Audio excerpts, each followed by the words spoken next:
தமிழ் மொழியால் இணைந்த அனைவருக்கும் வணக்கம். இன்றைக்கி சூப்பரான ரெசிபி தான். மடக்கு எப்படி செய்கிறதுன்னு ஸ்டெப் பை ஸ்டெப்பாக ரொம்ப டீட்டெயிலாக சொல்லியிருக்கேன்.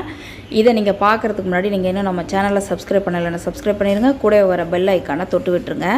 இதுக்கு 1 கப்பு மைதா மாவு எடுத்துருக்கிறேன். இந்த ரெசிபி மைதாவில் தான் நல்லா வரும்.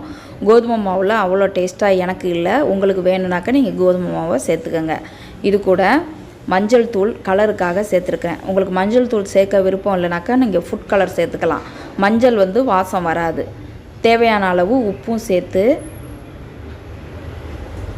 நல்லா கலந்து விட்டுட்டு கொஞ்சம் கொஞ்சமாக தண்ணி ஊற்றி சப்பாத்தி மாவு பசத்துக்கு நம்ம நல்லா பிசைஞ்சு எடுத்துக்கலாம். கொஞ்சம் கொஞ்சமாக தண்ணி ஊற்றி கொஞ்சம் பொறுமையாக நல்லா பிசைஞ்சு எடுத்துக்கலாம். இதை ஊற வைக்கலாம் தேவையில்லை. செஞ்ச உடனே நம்ம செய்ய ஆரம்பிச்சிடலாம். இந்த மாதிரி நல்லா உருட்டிக்கிட்டு இதில் ஒரு 5 பால் வந்திருக்கு. 5 பால் தனியாக எடுத்துருக்கோம். இதை நம்ம திரட்டுறதுக்காக அரிசி மாவு எடுத்துருக்குறோம். அரிசி மாவில் தான் சேர்த்து செய்யும்போது நல்லா கிறிஸ்பியாக கிடைக்கும். நீங்கள் மைதா மாவை போட்டு திரட்டினீங்கனாக்கா அவ்வளோ கிறிஸ்பியாக வராது. அதனால் அரிசி மாவு போட்டு திரட்டுங்க. இந்த மாதிரி சப்பாத்தி மாதிரி எல்லாத்தையும் திரட்டி எடுத்துக்கலாம். இதில் ஒரு 5 சப்பாத்தி மாதிரி நமக்கு வந்திருக்கு. இந்த மாதிரி திக்னஸில் நல்லா திரட்டி எடுத்துக்கோங்க. இப்போது 2 டேபிள் ஸ்பூன் நெய்யில் 2 டேபிள் ஸ்பூன் அரிசி மாவு கலந்து வச்சுக்குவோம்.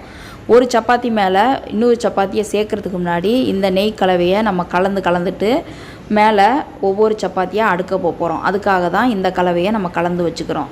இப்போது இதை நல்லா கலந்து எடுத்து வச்சாச்சு. இப்போது நம்ம ஒரு சப்பாத்தி மேலே இந்த நெய் கலவையை கலந்துட்டு மேலே ஒரு சப்பாத்தி வச்சு அதுக்கு மேலே இந்த நெய் கலவையை கலந்துட்டு இந்த மாதிரியே நம்ம 5 சப்பாத்தியையும் மேலே ஒன்று மேலே ஒன்று அடுக்கி வைக்கிறோம்.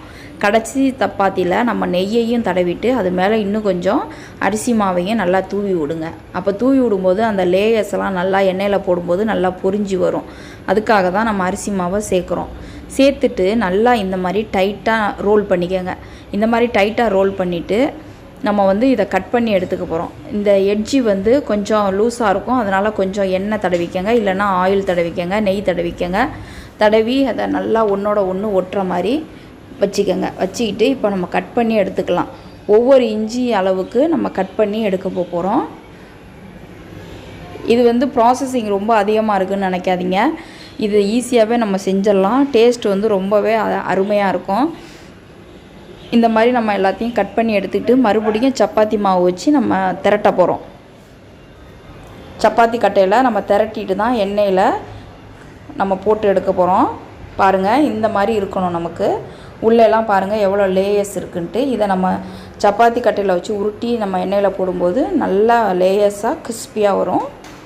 இந்த மாதிரி ஒரு கட் பண்ணி எடுத்துக்கிட்டோம். இதில் நமக்கு 10 பீஸ் வந்திருக்கு 1 கப்புக்கு.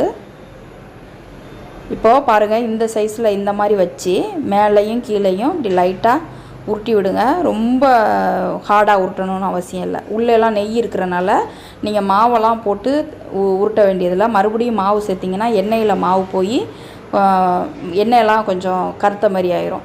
இப்போது சுகர் சிரப்பு செஞ்சுக்கலாம். நம்ம 1 கப்பு மாவு எடுத்துருக்குறோம். அதனால் 1/2 கப்பு சுகர் போதுமானதாக இருக்கும். இப்போது 1/2 கப் சுகர் எடுத்துக்கிட்டு கொஞ்சமாக தண்ணி ஊற்றிக்கங்க. தண்ணி ஊற்றிக்கிட்டு ஒரு கம்பி பதத்துக்கும் முதல் ஸ்டேஜ் நம்ம கையில் எடுத்து பார்க்கும்போது கம்பி பதம் வரும்ல, அதுக்கு முதல் ஸ்டேஜில் நம்ம எடுத்து தனியாக வச்சுக்கிட்டு நம்ம இப்போ எண்ணெய் காய வச்சு இதை பொரித்து எடுத்துக்கலாம். எண்ணெய் ரொம்ப காயக்கூடாது. நான் ஃபஸ்ட்டு போடும்போதே பார்த்தீங்கன்னா தெரியும், போட்டதுக்கப்புறம் தான் அது பொரிஞ்சு வரும். அந்த மாதிரி பொரிஞ்சு மேலே வந்ததுக்கப்புறம் திருப்பி விடுங்க. அது பொறுமையாக பொரிஞ்சு வர வரையும் வெயிட் பண்ணுங்கள். போட்ட உடனே கரண்டியை வச்சு பிரட்டி விடாதீங்க. இதை உள்ளெல்லாம் நல்லா வேகணும். கண்டிப்பாக எண்ணெய் ரொம்ப காஞ்சி இருக்கக்கூடாது. மிதமான சூட்டில் இருக்கும்போதே நீங்கள் போட்டு பொரிக்க ஆரம்பிச்சிடுங்க. அது வெந்ததுக்கப்புறம் அதுவே மேலே வரும். அதுக்கப்புறம் திருப்பி போட்டு வேக வச்சு எடுத்துக்கோங்க. இப்போ எல்லாத்தையும் வேக வச்சுட்டோம். சுகர் சிரப்பு லைட்டாக சூடாக இருக்கணும். சூடாக இருக்கும்போது ஒன்று ஒன்றா போட்டு டிப் பண்ணி இந்த மாதிரி எடுத்து வச்சுக்கோங்க. ரொம்ப ஈஸியான இந்த ரெசிபி அட்டகாசமாக ரெடி ஆகிட்டு கண்டிப்பாக ட்ரை பண்ணுங்கள். இதில் நீங்கள் கவனிக்க வேண்டியது 2 விஷயம். நீங்கள் எண்ணெயில் போட்டு பொரிக்கும்போது எண்ணெய் சூடாக இருக்கக்கூடாது. சுகர் சிரப்பு நீங்கள் டிப் பண்ணும்போது கொஞ்சம் சூடாக இருக்கணும். சூடாக இருக்கும்போது டிப் பண்ணிவிட்டு எடுங்க. கண்டிப்பாக இந்த ரெசிபியை ட்ரை பண்ணுங்கள். நம்ம சேனலை சப்ஸ்கிரைப் பண்ணுங்கள். தேங்க்யூ.